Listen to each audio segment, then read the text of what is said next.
भारत के सभी सांसद और विधायक ईमानदारी से बताएं कि आडवाणी जी को, गुजराल साहब को, मनमोहन सिंह जी को अपना मकान, दुकान, खेत खलिहान छोड़कर क्यों भागना पड़ा था। मैं भारत के सभी माननीय जजों से और सभी वरिष्ठ अधिवक्ताओं से पूछता हूं कि जेठमलानी जी को अपना मकान, दुकान, खेत खलिहान, उद्योग व्यापार छोड़कर क्यों भागना पड़ा। मैं भारत के सभी खिलाड़ियों से पूछता हूं कि लाला अमरनाथ और मिल्खा सिंह जी को अपना मकान, दुकान, खेत खलिहान, उद्योग व्यापार छोड़कर क्यों भागना पड़ा।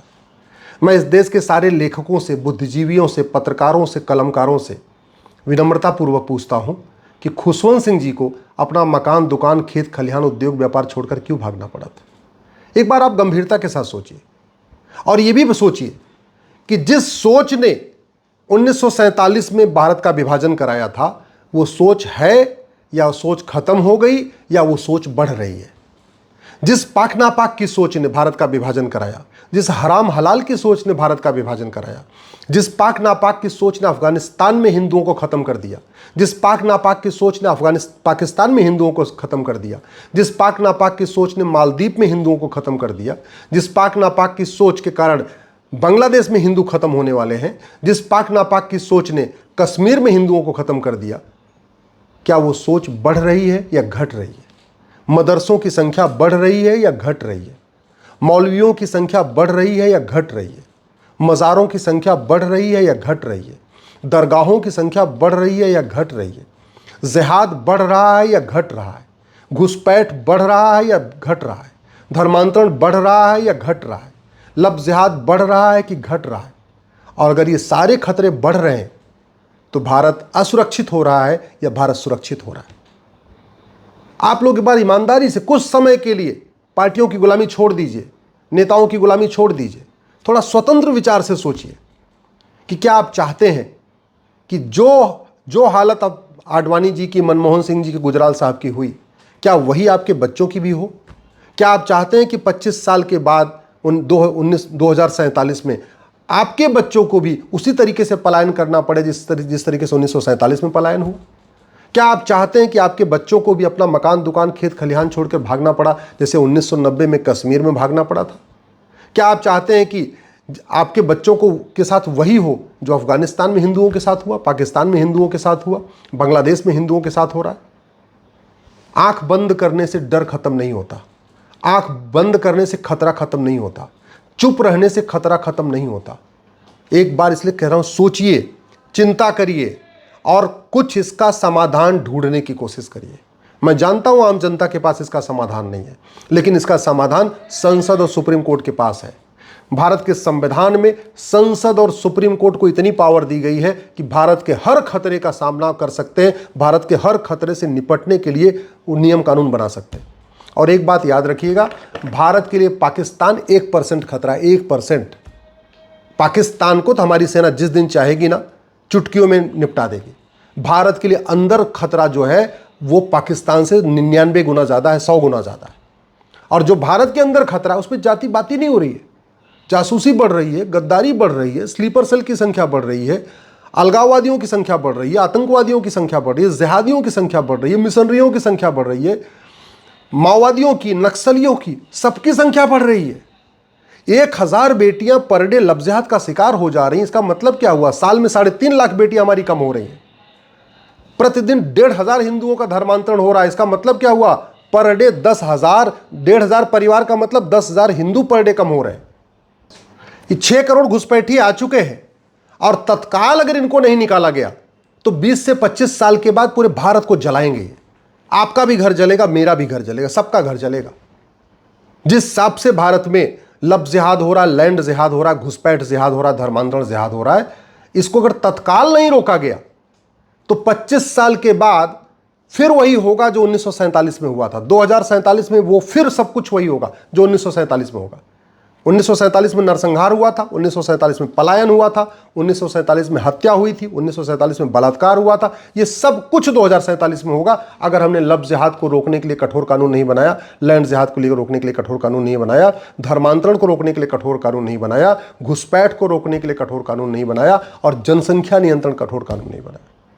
90,000 बच्चे रोज पैदा हो रहे हैं। अपराधियों की संख्या बढ़ रही है। क्यों? क्योंकि 90,000 बच्चे रोज पैदा हो रहे हैं। जिहादियों की संख्या बढ़ रही है, क्यों? क्योंकि 90,000 रोज पैदा हो रहे हैं। गरीबों की संख्या बढ़ रही है, क्यों? 90,000 बच्चे रोज पैदा हो रहे हैं। हम बेसिक चीजों पे चर्चा ही नहीं कर रहे हैं। जो हमारे लिए खतरा है उस पर चर्चा ही नहीं कर रहे हैं। मदरसा भारत के संविधान में कहीं नहीं लिखा है, और मदरसे बनते जा रहे हैं, बनते जा रहे हैं, बनते जा रहे हैं। वक्फ कहीं हमारे संविधान में लिखा नहीं है। 40 लाख एकड़ जमीन पे वक्फ बोर्ड कब्जा कर लिया, और जमीन वापस लेने के लिए कोई प्रावधान ही नहीं है। अंग्रेजों ने लैंड एक्विजिशन एक्ट 1894 बना के 10 लाख से एकड़ ज्यादा जमीन क्रिश्चियन मिशनरीज को दे दिया। उनकी 99 साल की लीज पूरी हो चुकी है, उसको वापस लेने की कोई चर्चा ही नहीं हो रही है। भारत में गुलामी का नाम हटे, गुलामी का निशान हटे, गुलामी की कुरीतियां खत्म हो, गुलामी की कुप्रथाएं खत्म हो, गुलामी की पुलिस व्यवस्था बदले, गुलामी की शिक्षा बदले, गुलामी की प्रशासनिक व्यवस्था बदले, गुलामी की न्यायिक व्यवस्था बदले, इस पर कोई चर्चा ही नहीं हो रही है। बस वही सुबह से लेकर शाम तू मैं आरोप प्रत्यारोप, नूरा कुश्ती, बतौलेबाजी, तू चोर मैं सिपाही।